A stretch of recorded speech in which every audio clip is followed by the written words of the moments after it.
watching Gearz, brought to you by O'Reilly Auto Parts. Better parts, better prices every day. You know, one thing that makes gearheads unique is that we're always looking to drag more junk home, whether it's a project vehicle or just a bunch of parts that we can't live without. Another thing that makes us unique is that we're always looking for ways to help other gearheads with their projects. Kind of one of those misery loves company kind of things, I guess. Well, sometimes those two worlds combine in the most unexpected ways. For example, we've been getting a lot of requests to do something with a second-generation Camaro. So, after digging around a little bit, I found the perfect project vehicle on Craigslist. All across America, in thousands of garages, carports, and backyards, there sits a project that has become hindered, stalled, or halted by the lack of time, money, or expertise by the owner. Sometimes the project is so lopsided that the owner just needs to sell it and start over. Other times, all it needs is a kickstart to get it moving in the right direction again. That's where we come in. Gearz on the Road is brought to you by Cornwell Tools, the choice of professionals. That's a party area over there. Yeah. What we found was an 81 Z28 that was loaded with every conceivable option, including the rare T-tops. Now, you got these tops latched in, right? That one is, this one's not. And even though the car was partially disassembled and pretty rough looking, it was completely rust-free. It's so hard to find one of these. Look at that, there's no rust anywhere, no damage. I mean, not even the start of rust. That is such a solid car. And it spent its whole life in Arizona and California. But that's just part of the story. The rest of the story came when we talked to the owner. Pretty much with Don Tokunaga, my best friend. We both joined the Navy about the same time. I met Don when we were stationed in San Diego. He had this Camaro. He bought it brand new from Albuquerque, drove it out of boot camp. Me and him used to ride all over San Diego in this car. Yeah. I mean, every place. If you saw one, you saw the other, and you always saw the car. And I always told him I wanted it. I want this car, I want this car. And he called me and said, hey, I don't have room for it, come get it. So I was in Lemoore, California, at Naval Air Station Lemoore, rented a trailer and a truck because I didn't have a pickup at the time. Drove down to LA, loaded up on the trailer. Well, halfway up the Grapevine, the truck started overheating. The car ran. So I offloaded it and drove it the rest of the way to Lemoore, which was like 150 miles. So in the whole way, the T-tops were off. Oh, yeah. I mean, Southern California, yeah, I was back with me and Donnie cruising around San Diego. Oh, did you air up the tires? Yes, The I did. thought of a couple of military guys ripping around in a Z28 in the early 80s, wow, were great stories to hear as I dug through the old parts. Like I said, I think we had 5 guys. Yeah. 6 guys piled in this thing at one time. And it wasn't just Michael that was telling the stories. No, man. What else happened in this car? No, the car itself was a wealth of information as I looked over the parts and the modifications that had been done to the car over the years. The shaved door handles, the velour interior, the directional wheels, the hijacker shocks. They all told a pretty detailed story of how this car had lived. Looks good. Now, it was pretty obvious that Mike loved his old Camaro, but it was time to let it go. But his reason for selling it was not what I thought. What happened? What stopped the project? 2 slip discs in my lower back, Yeah. 2 slip discs in my mid back. 21 years in the Navy is what'll do that. Tell to me about you. those knees too, man. Oh, I have an artificial knee in my left knee. Right knee has no meniscus. Bad hip. Yeah. Bad shoulder. You know, Yeah. I'm in parts. Now sort what- of like the way this car was. Yeah, so. you're the aftermarket, Yeah. man. Ta-da. How did you come to the realization that you had to sell it? Yeah. I was out here trying to. Hold on, guys. That's okay. Take your time. I was brushing out the bottom and back started hurting, couldn't stand up. I laid out here for about an hour and a half. My wife finally came out because she didn't hear me banging around. Yeah. Helped me up, picked me up, put me back in the house. Yeah. So that was sort of the straw of, okay, we're done. Not only that, but it was obvious that Mike didn't have adequate space to work on a project this big. Yeah. It's a pretty tight fit. Look at this. Yeah. nor did he have any good boxes to keep his tools and equipment. And he was dying to get a motorcycle to work on. So we decided to help him with his tool storage problem. I know you guys want to know how much I'm buying this for, but it's none of your business. Because this isn't a buy-sell show. After making a deal on the car, All right, open that up, make sure, look at it, make sure that's all good. Yeah, we're all good. then we went to pick up the car and give Mike the surprise of his life. Yeah, we're gonna need to offload this toolbox for now, just kind of get it out of the way. I got a hold of the guys at Cornwell and got the perfect size Pro Series box to fit in Mike's garage. The only other problem we got is this toolbox, which is all right, because this toolbox is yours. Get the hell out of here. No, it's yours, man. What? Yeah. Wow. Wow.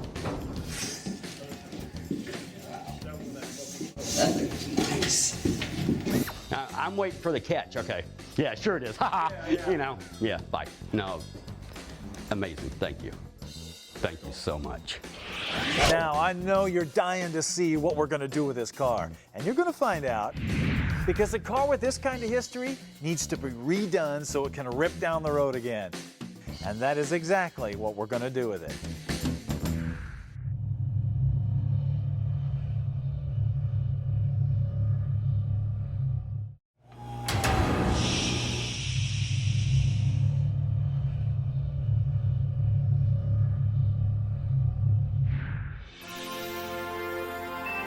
Paint, the final frontier. This is the journey of the typical gearhead. The continuing mission? To explore new tools and new techniques. To seek out new ways to lay down the perfect spread. To push yourself and boldly go where you've never gone before.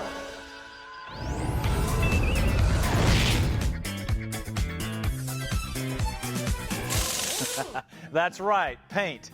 That's the one area of building a vehicle that most people don't want to mess with. Now, part of the reason is because there's a lot you got to be up on.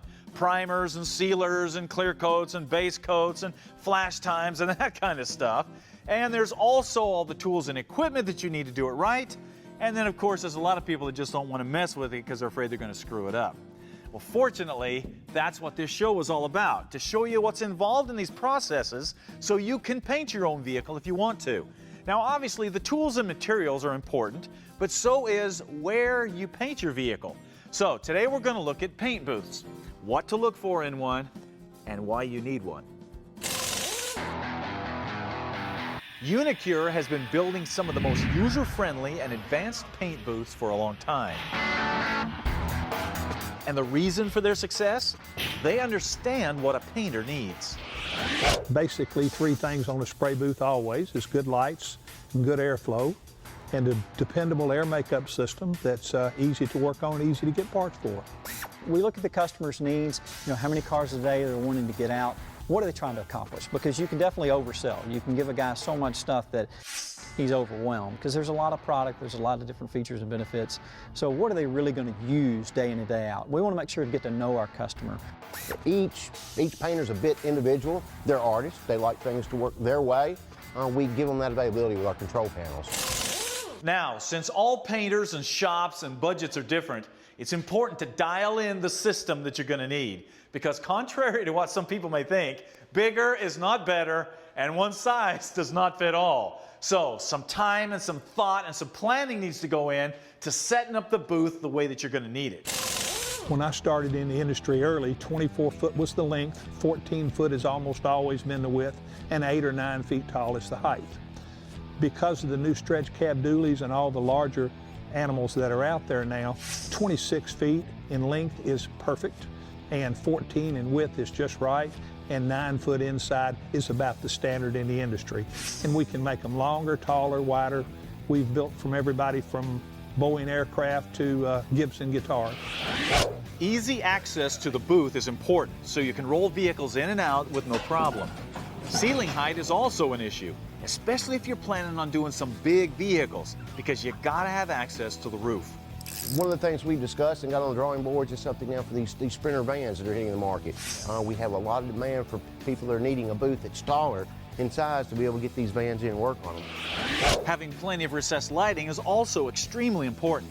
Not only so you can see what you're doing, but also so you're not tripping over work lights and power cords when you're trying to paint. And down that same line, it's important to have reels to control your hoses, as well as a clean filtered air supply and outlets for several guns and places to store them. We listen to our customers, we stay in close contact with the industry to know what's going on out there and what we need to be preparing for our customers.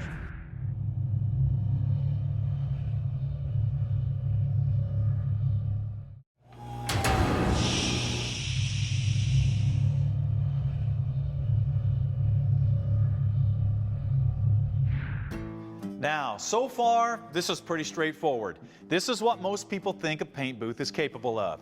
And you can duplicate a lot of this stuff in your garage. But what if you want to bake the paint job when it's done? What if you want to shoot something different like lacquer or Emeron or waterborne paint? What if you want to control the temperature in the booth? What if you want to monitor dry times between coats? What about all the government regulations that everybody's talking about? Who keeps you legal? Unicure.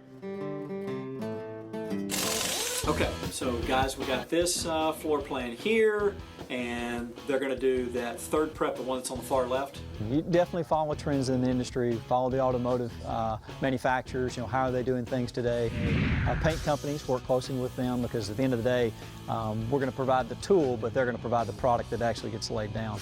Yeah, we designed a lot. We looked at some different options. We have 2 or 3 options, but we finally settled on our control panel, which controls the air that's already there and already coming in, so we don't have to add anything to our booth to be able to dry water. We take that air, we bring it in from outside. It's going to come over a direct fired burner, which means that flame is directly touching the air that gets the most efficient performance. We deliver that air through a split ductwork system. Gives us even temperature distribution from front to back, top to bottom. So we're really key on making sure that your air, whether you're in the front of the booth or the back of the booth, and your temperature, whether you're left or right, is all going to be consistent. We use a variable frequency drive on the exhaust, which is like a big rheostat. And what it does is it allows you to dial in the booth and perfectly balance through all phases of filter conditions. By having a frequency drive on the exhaust, you can balance the booth to exactly the amount of air that needs to be put through the booth at a certain time. Although I've seen waterborne be the trend here lately, I'm also seeing the isocyanates have changed in some of the paints, and a lot of people are electing not to go waterborne. And so it's just kind of up to the industry standards and how they change and what goes on. So the question is, do you really need a paint booth? Well, it is possible to lay down a really nice paint job in your garage.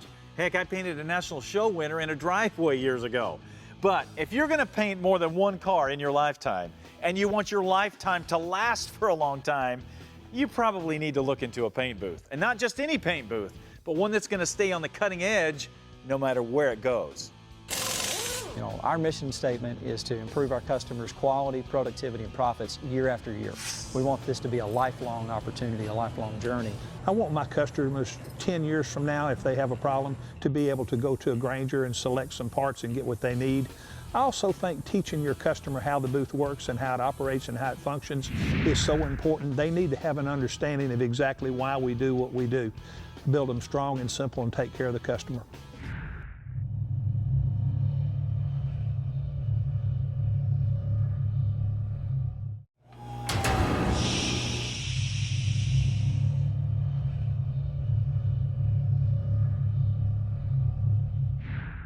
If you watch Gearz very much, you've probably realized that I like to do some pretty wild exhaust systems on my project vehicles. From replacing the stock restrictive system on a late model vehicle, to electric cutouts hidden in a microphone shifter, to one-off headers and side pipe systems. Now, the reason for all of this tubular artwork is that the exhaust system not only adds the voice, the sound, the snarl to your project, but it can also add a really cool visual aspect if that's what you want. And that's what most of us want. So that's why I'm always looking for something unique to do to an exhaust system. Now, the newest system we just put together is on the V8 Interceptor. Check it out. Now, in case you've forgotten, the V8 Interceptor is a '67 Mercury Cougar that I rolled in completely original condition.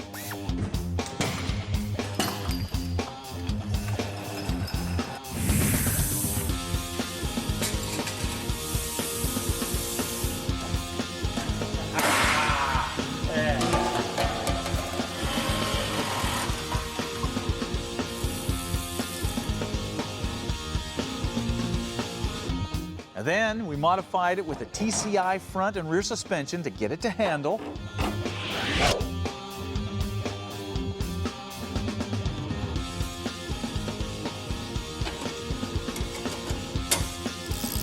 And then shoehorned a massive Hillborn injected John Cossey Boss 9 engine into it and a Magnum 6-speed. How you on the motor mount? I'm right on mine. Of course, with that kind of engine and this kind of suspension going on, there was no way I was going to put a boring exhaust on this car. So I came up with the idea for a shorty set of side pipes that tucks right into the rocker panel. But they needed to be functional, but not all the time, which means there needed to be a cutout built into it, there needed to be a main exhaust that went out the back, and of course headers to tie it all together.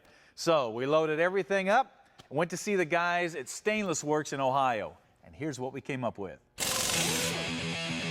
First, they built some very tight block-hugging shorty headers for the Boss 9 engine. Now these not only give the clearance around the steering shaft and the dipstick that you need, but they'll also allow you to drop this massive engine into virtually any tight engine bay. If you want to put a Boss 9 in a project, you need these headers. From there, the exhaust flows back to a pair of electric cutouts from Doug's headers. Now these open with the flick of a switch, and when you open them, it allows the exhaust to bellow out the side pipes with no muffler. Now, when the cutouts are closed, the exhaust flows in dual 3-inch pipe down the center of the car into a pair of stainless steel mufflers, and then over the axle and out the backup light holes that we modified to fit a 3-inch exhaust pipe. This gives the rear of the car a nice clean look like the early GT Mustangs. Now, I know a lot of you are probably thinking, you know, that's really cool, but I just want a set of headers for my late model Camaro or Mustang or Challenger or truck. Well, you're in luck because Stainless Works has a whole line of headers and other exhaust components to help you put together the perfect exhaust system for whatever vehicle you got, even if it's running a Boss 9. Now, quick tip. Brought to you by E3 Spark Plugs. Born to burn. If you mess with late model vehicles very much, you know that they have a lot of plastic panels under the hood and around the fender wells and the bumpers. And those plastic panels are usually held in place with some sort of a plastic fastener that uses a plastic pin that goes down the center and holds it in place. And the first time you pull out that pin, you usually destroy it, which means you have to find a replacement fastener on a Sunday afternoon during the Super Bowl when you're in a hurry and everything's closed. Well, a simple solution is to find a screw of the proper size and then just run it down into the fastener. As you can see, it'll flare out the feet on the back side and hold the panel in place just like the original did. Now, of course, if you don't like the screw head, you can just take a Sharpie and black that out. If you'd like to learn more tips to make your life easier in the shop, check out the tips page on the website.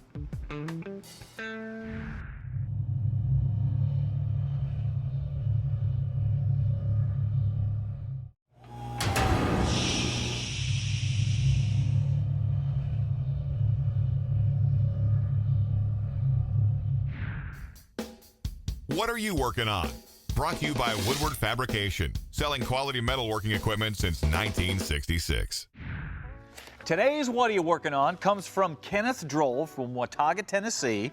And his story starts way back in 1973 when he says his dad and his older brother bought a 1953 M38A1 military Jeep. Then they got it legal, and then both boys drove it to high school. Then the old Jeep was relegated to the barn for 34 years where it just disintegrated. Now, fast forward to 2010, Ken decides that he's going to restore the Jeep, so the project was on. Now, the body was pulled off the frame and a special rotisserie constructed so Ken could get easy access to the rusty spots. Then Ken spent a year of weekends replacing rusty metal. Now, with the body up in the air, the drivetrain was pulled out, and then the frame and the chassis were completely restored back to original specs. The engine was also rebuilt, and everything finally put back together 6 years later. Yeah. Now, I know that seems like a lot of time, but you got to remember, Ken was only working on weekends. That's all the time he had to put on it. And he said that he decided to make it a point to do something on the Jeep every weekend so the project wouldn't get stalled. Well, it paid off because now you have a killer M38A1 to mess around with. So to recognize such a cool project, we hooked up with our buddies at Woodward Fab, and we're going to give you one of these big bench vices because I'm sure you probably needed it. Also, to recognize your military connection, we're going to hook you up with a Sergeant Rock package, which is the t-shirt, the die cast, and we're going to give you a project planning book so you can document everything that you did on that project or your next project.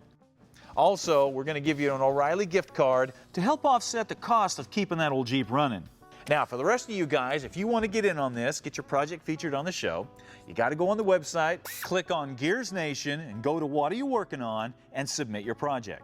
The website's also the place to find out more information on any products you may have seen on the show, any Gearz merchandise, and how to join Gearz Nation so you can stream any of our episodes commercial free. Finally, don't forget to like us on Facebook so you can get some behind the scenes footage of our weekly web series, Shifting Gears.